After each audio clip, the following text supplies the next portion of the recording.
事情全完了。张叶达，你是个混蛋！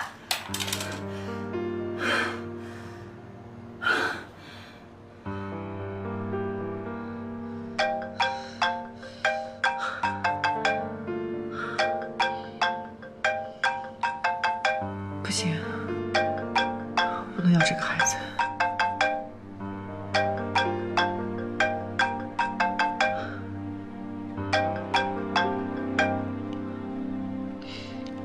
喂，你在哪儿呢？我在哪儿？我现在的行踪需要向你汇报吗？你可以不用向我汇报，但是我必须得保证你肚子里的东西是安全的。张叶达，你算计我！怎么能叫算计呢？这也是我们合作内容的一部分。